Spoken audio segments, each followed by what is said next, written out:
Good evening and welcome to the show.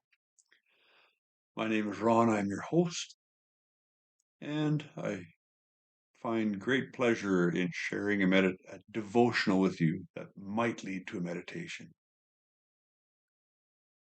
Well, before we get into the devotional, I just want to share something really tangible in my gut loss program.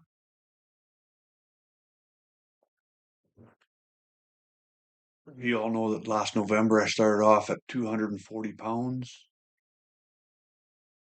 I was disgusted at that weight, and the beginning of this week, I started at 198 pounds. So I've lost 42 pounds. Here's what's tangible. Today I finally got to taking my winter tires off my truck and putting my summer tires on. They're all on their own rims, so it's just a matter of unbolting the rim and bolting the summer rim on. Last November, when I was putting the winter tires on, I would change out one wheel and then have to take a break, take a little rest before I went on to the next wheel. And I thought, okay, well, I'm just getting older. It's just, I just have to slow down and take my time and do it. Today, when I switched up, put on my summer tires, I did all four wheels without taking a break, put the winter tires back in the shed, and then looked around like, okay, well, what's next to do?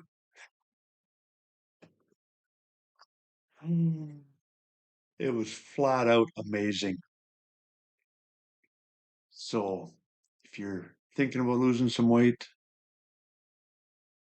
there's a tangible result waiting for you. I'll tell you.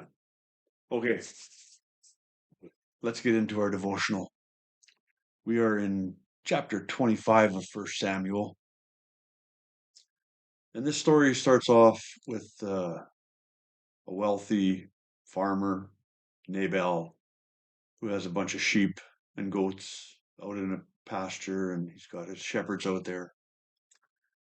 Well, David and his crew had been camped near them and was offering protection to them to make sure nothing happened to them. When it came time for shearing, David sent his boys over to Nabal and said, "Hey, maybe you could share some of your produce with us now that you're into your celebrating your shearing time." Here's Nabal's response: "Who is this fellow David?" Nabal sneered to the young men. "Who does this son of Jesse think he is? There are lots of servants these days who run away from their masters. Should I take my bread and my water and my meat that I've slaughtered for my shearers and give it to a band of outlaws who come from who knows where?" I would say that's a hard no.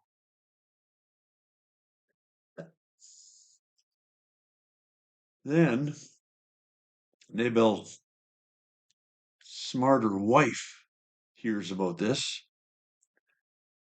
Abigail wasted no time. She quickly gathered 200 loaves of bread, 2 wineskins full of wine, 5 sheep that had been slaughtered, nearly a bushel of roasted grain, 100 clusters of raisins, and 200 fig cakes. She packed them on donkeys and said to her servants, "Go on ahead, I will follow you shortly." But she didn't tell her husband Nabal what she was doing. Now, if you want to learn how to make an apology, here's the reading for tonight. When Abigail saw David, she quickly got off her donkey and bowed low before him. She fell at his feet and said, "I accept all blame in this matter, my lord. Please listen to what I have to say. I know Nabal is a wicked and ill-tempered man. Please don't pay any attention to him. He is a fool, just as his name suggests. but I never even saw the young men you sent. Take careful note here. She says, I accept all the blame in this matter. So often in today's world, we want to blame somebody else or something else, circumstances beyond our control that wasn't not our fault. She takes fully takes the blame. Now, my Lord, as surely as the Lord lives and you yourself live, since the Lord has kept you from murdering and taking vengeance into your own hands, let all your enemies and those who try to harm you be as cursed as Nabal is.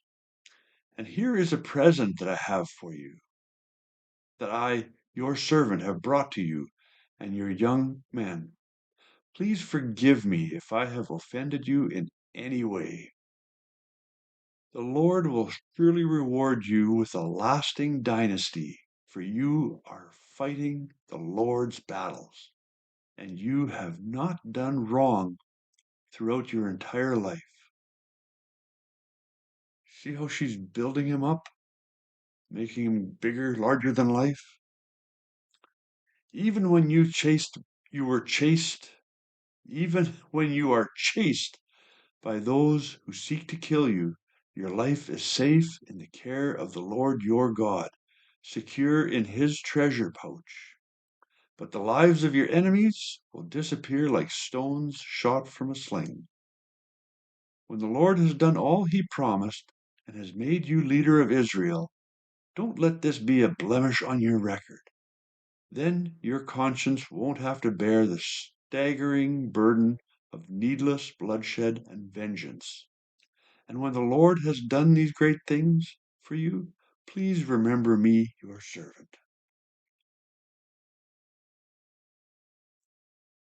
David's reply, praise the Lord, the God of Israel, who has sent you to meet me today. Thank God for your good sense. Bless you for keeping me from murder and from carrying out vengeance with my own hands. For I swear by the Lord, the God of Israel, who has kept me from hurting you, that if you had not hurried out to meet me, not one of Nabal's men would still be alive tomorrow morning. Then David accepted her present and told her, return home in peace. I have heard what you said. We will not kill your husband.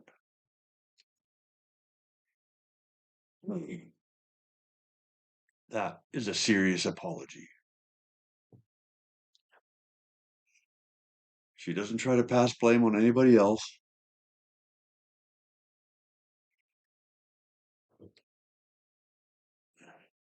She admits that her husband is an idiot. And she begs for David's forgiveness and brings him. What did she bring him?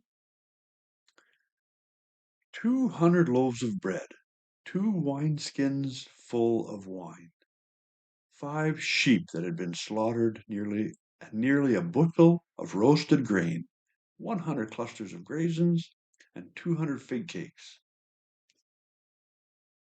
That's a serious little feast she packed for the boys. There is something to meditate on when you're considering when you have to make an apology to somebody. You all have a great night. Tomorrow's a weigh-in day. We'll see if I've lost any weight this week. Sure feeling good. The word of the day of the week is still machinations. We'll get a new word tomorrow. Good night.